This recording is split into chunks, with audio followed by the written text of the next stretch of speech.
तो दोस्तों आज हम डिस्कस करेंगे चार्टर एक्ट ऑफ 1833। इस एक्ट को final step towards centralisation in British India भी कहा जाता है। मतलब इस एक्ट के तहत मतलब जो केंद्रीकरण ब्रिटिश हुकूमत का भारत में उसको किया गया था, मतलब final step towards centralisation in India भी कहा जाता है। तो देखते हैं इसका मेन फीचर्स क्या था। It made the governor general of Bengal as the governor general of India and vested in all civil and military powers. देखिए, जो एक्ट ऑफ 1773 था उसके तहत क्या गया था, गवर्नर ऑफ बंगाल को गवर्नर जनरल ऑफ बंगाल बना दिया गया। लेकिन यहाँ पे act of charter act of 1833 में आपका गवर्नर जनरल ऑफ बंगाल को गवर्नर जनरल ऑफ इंडिया बना दिया गया, मतलब पूरा देश की गवर्नर जनरल बना दिया गया। तो उसके पास सब सिविल और मिलिट्री पावर्स आ गया इस एक्ट के बाद, मतलब उसको सुप्रीम पावर दे दिया गया गवर्नर जनरल ऑफ बंगाल को। The act created for the first time government of India having authority over the entire territorial area possessed by the British in India. Lord William Banting was the first Governor General of India. पूरे British हुकूमत जितनी भी territory था उनका हुकूमत दे दिया गया governor general of Bengal को। और पहले कौन गवर्नर जनरल ऑफ इंडिया था उस समय का, पहले थे लॉर्ड विलियम बेंटिंग बन गए थे governor general of India, first governor general of India बन गए थे। इंपॉर्टेंट फैक्ट है, बहुत ही इंपॉर्टेंट फैक्ट है।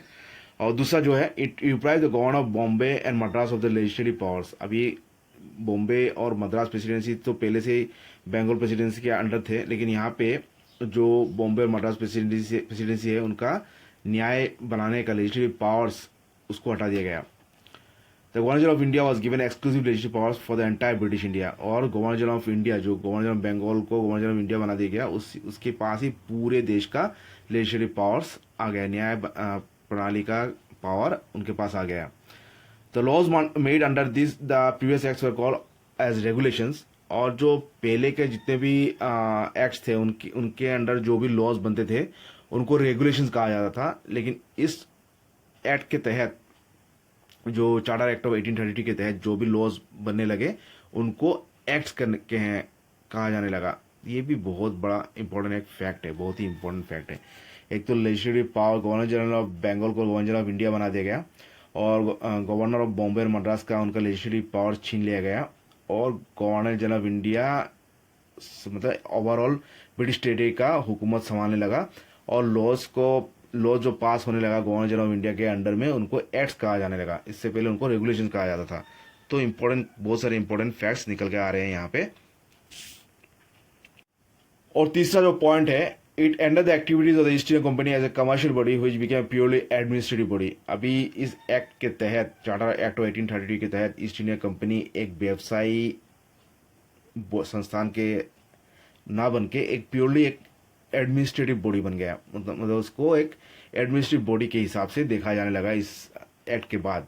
उसका कमर्शियल फंक्शंस को मतलब एकदम ये कर दिया गया, उसका जीरो कर दिया गया।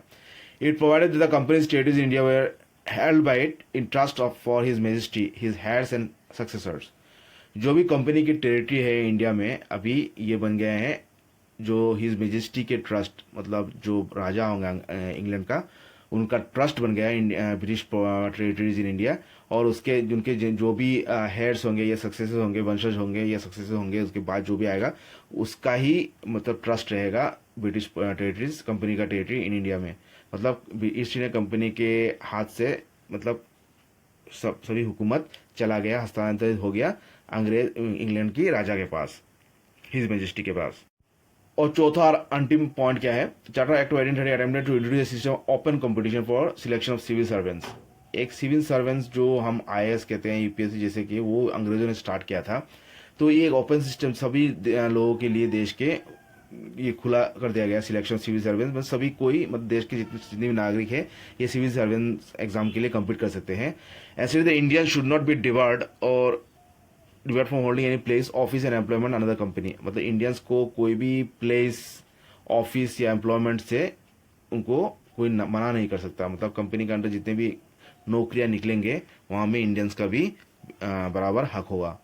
How this provision was negated after the opposition with the code of directors. लेकिन ये जो प्रोविजन था इसको कोर्ट ऑफ डायरेक्टर्स ने नकार दिया, उसको मतलब प्रोटेस्ट किया था। और उसके बाद इस प्रोविजन को मतलब इंडियंस को सभी इंपॉर्टेंट प्लेस और पोस्टिंग के लिए मना कर दिया गया, क्योंकि कोर्ट ऑफ डायरेक्टर्स ने इसके खिलाफ उन्होंने स्टैंड लिया था। तो बहुत ही एक इम्पॉर्टेंट एक्ट है चार्टर एक्ट ऑफ 1833। इसके तहत बहुत ही इम्पोर्टेंट निर्णय लिया गया था। गवर्नर जनरल ऑफ बंगाल बन गए गवर्नर जनरल ऑफ इंडिया, और उनके पास सभी सिविल और मिलिट्री पावर्स आ गया, मतलब गवर्नर जनरल ऑफ बंगाल ही ऑल इन ऑल हो गया। और लेजिस्लेटिव पावर्स हटा दिया गया बॉम्बे और मद्रास प्रेसिडेंसी से, और जो भी रूल्स बनने लगे, अभी एक्ट्स कहने लगे, उसके पहले उनको रेगुलेशंस कहा जाता था। और ब्रिटिश जो टेरिटरीज है वो हिज मजेस्टी का ट्रस्ट बन गया, और उनके सक्सेसर या उनके आने वाले वंशज का भी ट्रस्ट बन गया। और सिविल सर्विस को पहली बार सभी भारतीय के लिए ओपन किया गया था, हालांकि ये बाद में नहीं रहा। तो यही था। तो नेक्स्ट क्लास में हम लोग डिस्कस करेंगे चार्टर एक्ट ऑफ 1853, 1853 का चार्टर एक्ट ऑफ 1850 को डिस्कस करेंगे। Thank you.